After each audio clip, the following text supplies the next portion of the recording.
Hello guys, been a while. Before we get started with the video, I got two things to say. Firstly, that this is the first game review that I'm gonna do, so cut me some slack. Secondly is that I'm gonna do this review without a script, so let's see how that goes. So without further ado, without wasting your guys' time, let's get into the review.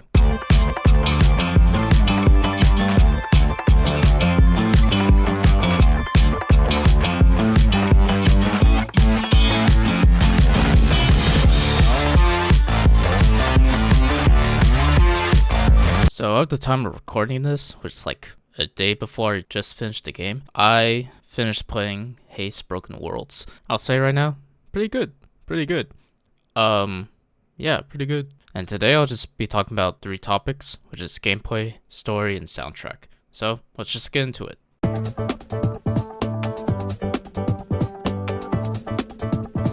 The gameplay I'm going to be talking about for the bulk of this review. I would say the main appeal of this game is the gameplay. The gameplay is super smooth and just super just smooth is the word I would be using. And fast. I will say though, the first time you play it, the controls are very wonky, or not wonky. It's just more it's really unusual to get used to, but once you do figure it out, it becomes that much more buttery smooth. So was the gameplay even?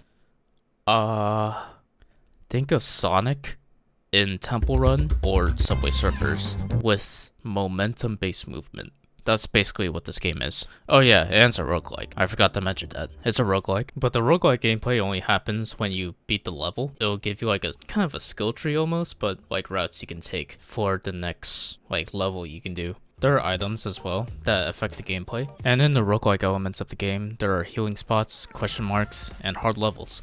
And in the actual gameplay, like I mentioned before, it behaves like a Subway Surfers kind of play style with momentum-based movement. And the entire gameplay loop is basically getting your characters to graze the ground and land perfectly to keep your speed and momentum, while also getting energy in the process. And speaking of energy, if you have enough, you can spend it using an ability that makes you go faster, or move out of the way in case you do eat shit. And you're doing all of this while avoiding the terrain that is being presented in front of you.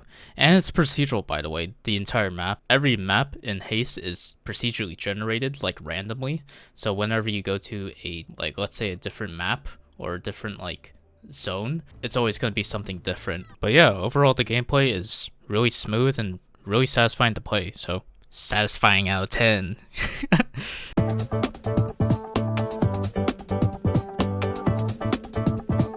I'm gonna be honest, the story isn't anything to write home about, and it isn't necessarily a dig at them, it's just that it's enough. Since I knew from the beginning that it was a gameplay-centric game, which sounds stupid, but hear me out. Since in the demo, they didn't really show anything regarding the story, it was just more or less to show you the gameplay, and that was at the forefront of what they were showing, not anything story-wise or anything like that. So I just knew that it was gonna be very gameplay centric with the story as a secondary thing. Now let me repeat this. The story is fine. It doesn't need to be some Lord of the Rings level of storytelling, since the story was not the forefront of the devs' minds during development. Hell, they even talked about this in their YouTube story about how the story of the game was not in the forefront of their minds. We were talking about the game maybe being some kind of big multiplayer racing battle royale game. But both a bunch of people in the comments and also us realized that it was just really fun to run on your own. It did its job, so I don't have anything meaningful to say about it, so yeah, good job. Do I wish it was better? Yes! If I had it my way, I would have changed things, but knowing that the gameplay was first in the devs' minds, yeah, the story did its job.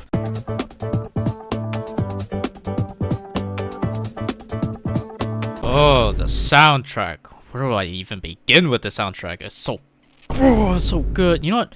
I'm just gonna let you listen to some of them.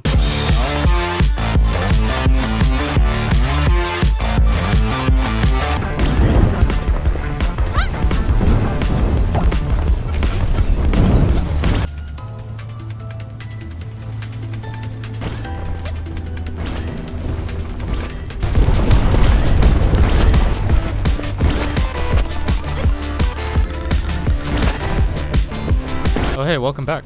Now, I'm not fluent enough in the English language to really convey how I feel about the soundtrack other than it's good, but I will say that the soundtrack in the game during the gameplay really gives that adrenaline rush. I don't think it's good for like lifting weights, but close enough. And I also have some of the soundtracks in my playlist, so take that what you will.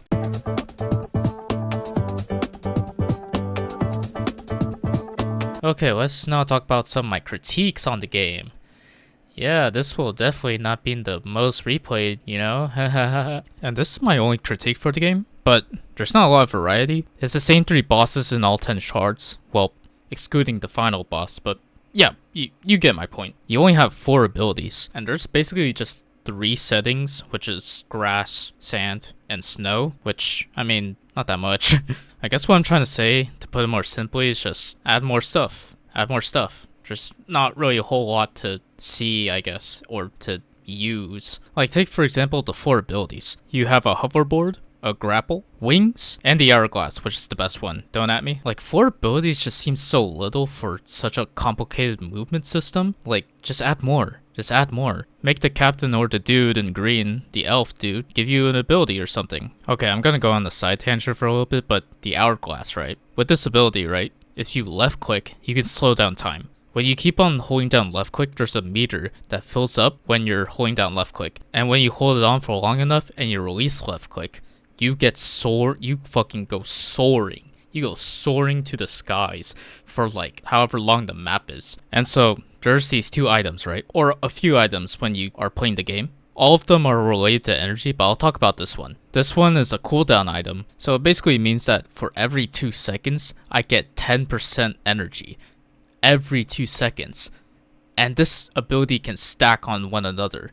So if your rolls are good, you can get 5 of these items and just keep on flying in the air. With this ability and this items, you're just flying in the sky constantly. Bro, I felt like Superman at that moment, bro. Hell, I was Superman. I was Omni-Man.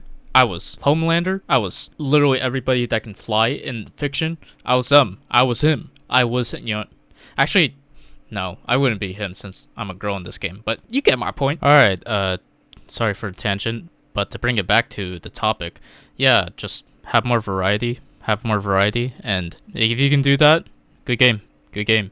I mean, it was already a good game, but just adding those more things would just make this game even better. But yeah, other than that, I'd say this game was worth my money. I say it was. And yeah, in conclusion, go get this game. Go get this game some love. Honestly, just get this game for the gameplay. It's buttery smooth, and it's fast, and I'd say it controls well once you get to know it. And yeah, modern Sonic can never. Yeah, that's just a fact. And yeah, thanks for making it to the end of the video. This is the first time I've done a review of like a game, or just anything in general, so yeah, I hope you liked it. And I don't know how to end this. Goodbye? Goodbye.